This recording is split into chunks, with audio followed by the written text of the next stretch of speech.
ओम शांति। 30 तारीख की बाबा की मुरली। मीठे बच्चे, तुम्हारा दिमाग खुशी से सदा भरपूर होना चाहिए, क्योंकि तुम अभी बाप के समान मास्टर नॉलेजफुल बने हो। प्रश्न: तुम बच्चे 21 जन्मों के लिए किस आधार पर माला माल बनते हो? उत्तर: संगम पर तुम डायरेक्ट बाप को अपना सब कुछ देते हो, सब बाप के हवाले कर देते हो। इसके रिटर्न में तुम 21 जन्मों के लिए माला माल बन जाते हो। बाबा कहते, इस समय तुम्हारे पास जो कूड़ा कीचड़ा है वो मुझे दे दो। मरने के पहले अपना सब कुछ ट्रांसफ़र कर दो, तो भविष्य में उसका रिटर्न मिल जाएगा। गीत ओम नमः शिवाय। ओम शांति। शालिग्रामों प्रति शिव भगवानु वाच। रूहानी बच्चों प्रति रूहानी बाप समझा रहे हैं। अभी तुम बच्चे जानते हो, यहाँ हमको आत्मा समझ बैठना है, न कि शरीर। और सारी दुनिया में एक भी मनुष्य नहीं है जो यह समझते हो कि आत्मा क्या है। आत्मा को ही नहीं जानते तो फिर परमात्मा को भी कैसे समझेंगे? बाप द्वारा ही आत्मा की समझानी मिलती है। आत्मा और परमात्मा को ही नहीं जानते, इसलिए ही मनुष्य दुखी है। अभी तुम बच्चों को ये मालूम हुआ है कि इस ड्रामा की अथवा कल्प वृक्ष की आयु 5000 वर्ष है। यह तो समझते हो, उनों का बीज अगर चैतन्य होता तो बताता कि मुझ बीज से झाड़ ऐसे पैदा हुआ। अब वह तो है जड़, यह चैतन्य एक ही मनुष्य सृष्टि का वैरायटी झाड़ है। तुम बच्चों को अभी सारी नॉलेज है। तुम्हारे में भी नंबरवार पुरुषार्थ अनुसार शुरू से लेकर अंत तक सारे झाड़ का ज्ञान मिला हुआ है। जैसे बीज में सारे झाड़ का ज्ञान होता है। यह बाप है चैतन्य बीज रूप। गाते भी हैं परमपिता परमात्मा सतचित आनंद स्वरूप है।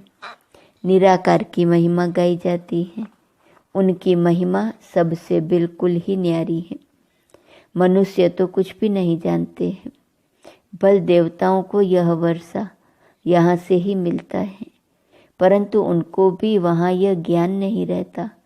वंडरफुल बात है ना। यहाँ अभी तुमको सारा ज्ञान मिलता है। बुद्धि में नॉलेज है ये सृष्टि चक्र कैसे फिरता है। बाप आकर के नई राजधानी स्थापन करते हैं। तुम इस ड्रामा के एक्टर्स हो। सिर्फ तुमको ही ड्रामा के आदि मध्य अंत रचता और रचना का ज्ञान है, और किसको है नहीं। न शूद्र वर्ण को यह ज्ञान है, न देवता वर्ण को यह ज्ञान है। कोई सुनेंगे तो वंडर खाएंगे। मनुष्य कहते हैं ये त्योहार आदि जो मनाते हैं वह परंपरा से चले आए हैं, परंतु बाप समझाते हैं सतयुग में तो यह होते ही नहीं। त्योहारों को कोई जानते ही नहीं। अभी तो कहते हैं ना ये दशहरा दिवाली आदि त्योहार आने हैं, वहाँ तो यह कुछ भी याद नहीं रहता। एकदम निश्चिंत होकर राज्य करते रहेंगे। अभी यहाँ तुम्हारी बुद्धि का ताला खुला हुआ है। तुम एक्टर्स हो। इस ड्रामा के क्रिएटर, डायरेक्टर, मुख्य एक्टर्स, ड्यूरेशन आदि को जानते हो। यह नॉलेज जिसकी बुद्धि में रहेंगी उनको अपार खुशी रहेंगी। गॉडफादर को ही नॉलेजफुल ज्ञान सागर कहा जाता है। कौन सी नॉलेज? सिवाय तुम्हारे यह कोई भी समझ ना सके। गॉड को ही नॉलेजफुल वर्ल्ड ऑलमाइटी अथॉरिटी कहा जाता है। तो नॉलेज किसकी है? सभी वेदों, शास्त्रों, ग्रंथों, सृष्टि के आदि मध्य अंत की। शास्त्रों में यह ज्ञान नहीं है। वह है ही भक्ति मार्ग के शास्त्र। सिर्फ पूजा करते रहो, बाकी रचयिता और रचना की नॉलेज कुछ भी नहीं है।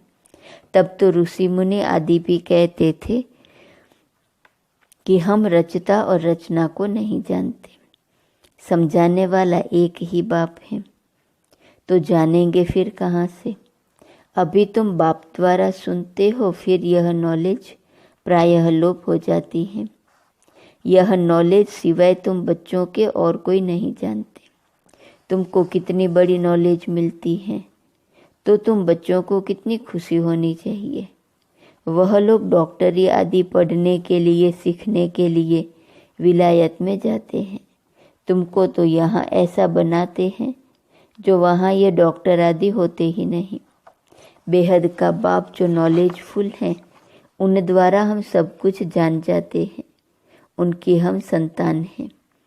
तो ज्ञान से दिमाग कितना भरपूर रहना चाहिए, कितनी खुशी होनी चाहिए। ऐसी कोई चीज़ नहीं जिसको हम न जानते हो। वह लोग जो कुछ पढ़ते हैं वह तो कुछ नहीं है। भक्ति मार्ग के शास्त्र आदि कितने पढ़ते हैं, परंतु यह तो कोई नहीं जानते कि यह सृष्टि चक्र कैसे फिरता है। तुम बच्चे अभी मास्टर नॉलेजफुल बनते हो, नटसेल में तो सब जान चुके हो। बाकी सिर्फ आत्मा जो तमो प्रधान है, उनको सतो प्रधान बनाना है। कोई है जो तमो प्रधान से तमो बने होंगे, कोई तमो से रजो, कोई रजो से सतो बने होंगे। सतो प्रधान नहीं कहेंगे। सतो प्रधान जब बन जाएंगे तो नंबरवार पुरुषार्थ अनुसार कर्मातीत अवस्था आ जाएंगी। फिर तो नई दुनिया चाहिए राजाई के लिए, इसलिए पुरानी दुनिया का विनाश होता है।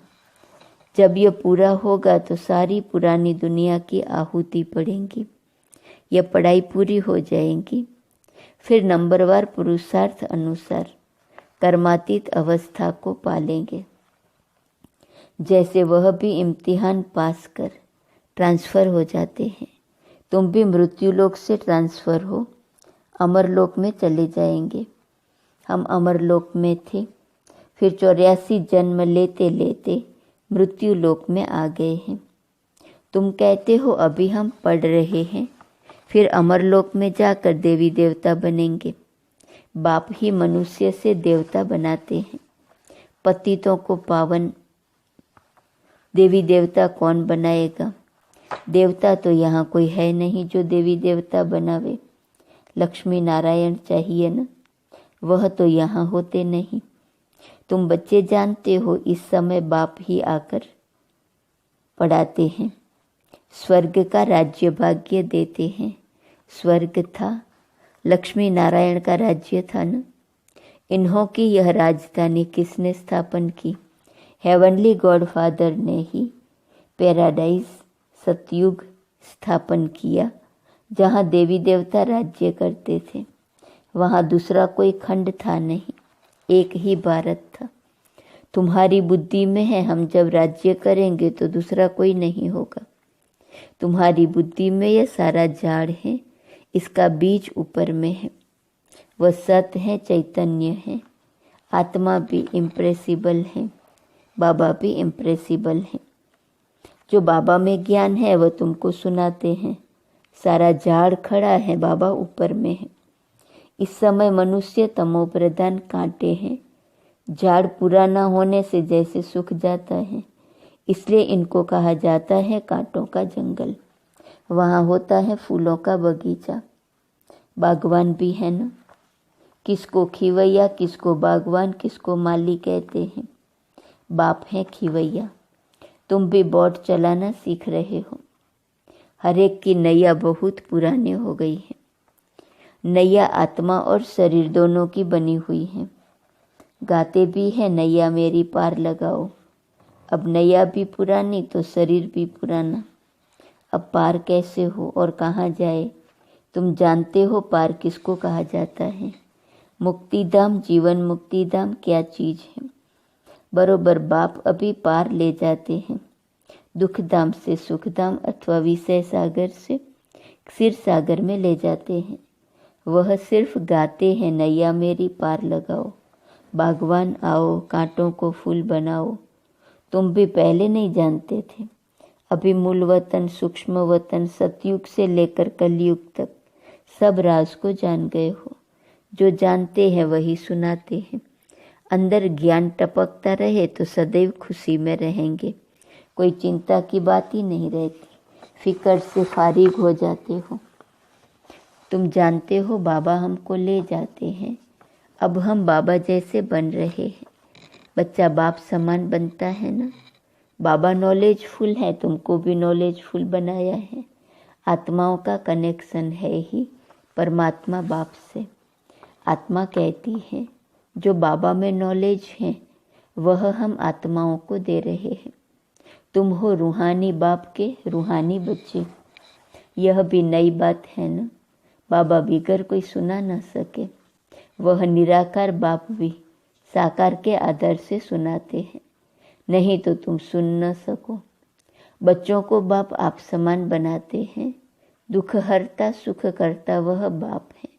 उनकी जो महिमा है वह तुम्हारी भी है, कोई फर्क नहीं। बाकी क्या फर्क रहता है। हम जन्म मरण में नहीं आते हैं, तुम जन्म मरण में आते हो। मुझे ज्ञान सागर कहते हैं, तो मैं तुम बच्चों को ज्ञान देता हूँ। मैं सुख का सागर, पवित्रता का सागर, शांति का सागर हूँ, तो तुमको भी यह वर्षा देता हूँ। तुम जानते हो ये सारा चक्र फिर 5000 वर्ष बाद फिरेगा। यह नॉलेज है सोर्स ऑफ इनकम। जितना पढ़ते हैं उतना नॉलेज से इनकम होती है। यह नॉलेज भी है तो धंधा भी है।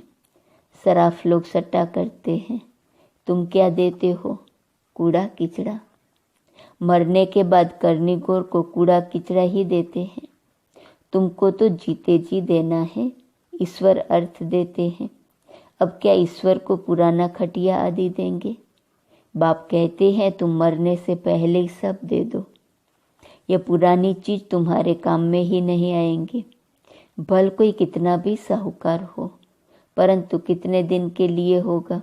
एक जन्म के लिए। फिर कर्मों अनुसार पता नहीं कहाँ जाकर जन्म लेंगे। तुम तो बाप से 21 जन्म के लिए लेते हो पुरुषार्थ अनुसार। यह है रूहानी सर्विस। सारी दुनिया जानती है जिस्मानी सर्विस को, रूहानी को कोई जानते नहीं। सुप्रीम रूह ही आकर नॉलेज देते हैं। उस सुप्रीम का जन्म भी मनाते हैं। उनको ही सुख का सागर, शांति का सागर, दुख हरता सुख करता कहते हैं। शिव नाम है न, जयंती भी मनाते हैं, परंतु बुद्धि में कुछ नहीं है। बाप ही यह सब राज सुनाते हैं, फिर 5000 वर्ष बाद सुनाएंगे। यह ज्ञान सतयुग में नहीं होता, क्योंकि आत्माएं सतो प्रधान है। ज्ञान से ही वह ऐसी बनती है। यह नई बातें हैं। मंदिर बनाने वाले भी यह नहीं जानते कि लक्ष्मी नारायण का मंदिर हम क्यों बनाते हैं। उन्हों को यह राज्य किसने दिया, कैसे यह पद पाया? कहते हैं न कर्मों का फल है। अभी बाप बैठ कर्म अकर्म विकर्म की गति का राज समझाते हैं। उन्होंने भी यह नॉलेज सुनी होंगी। है ही भगवानुवाच। गीता से ही आदि सनातन देवी देवता धर्म की स्थापना हुई। वहाँ बहुत थोड़े मनुष्य होते हैं, बाकी सारी पुरानी सृष्टि कहाँ गई? जरूर विनाश हुआ होगा। महाभारत लड़ाई भी गाई हुई है। गिरधर कविराज कहते हैं।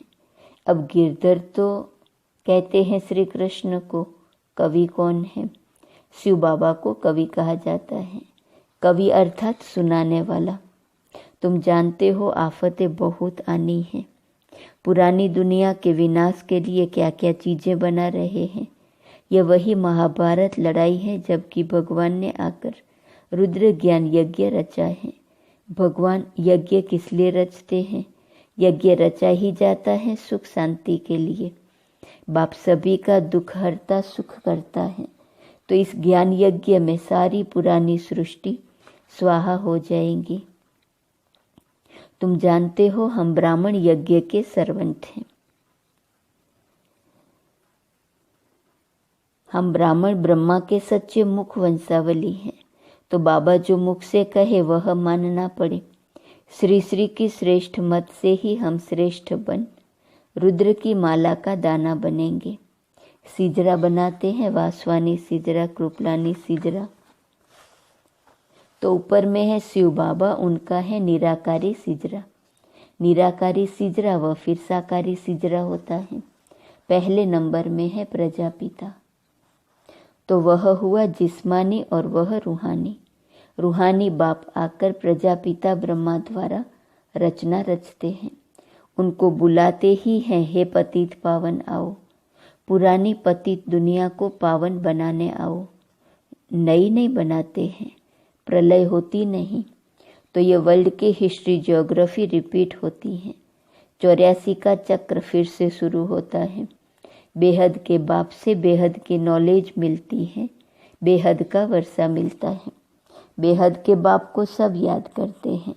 हे भगवान कहते हैं ना, हे ईश्वर, हे प्रभु कहने से कोई चित्र याद नहीं आता, निराकार याद आता है। कहते भी हैं कि भगवान को याद करो, फादर है ना, हम सब हैं ब्रदर्स। आत्माओं के लिए कहते हैं सब ब्रदर्स हैं।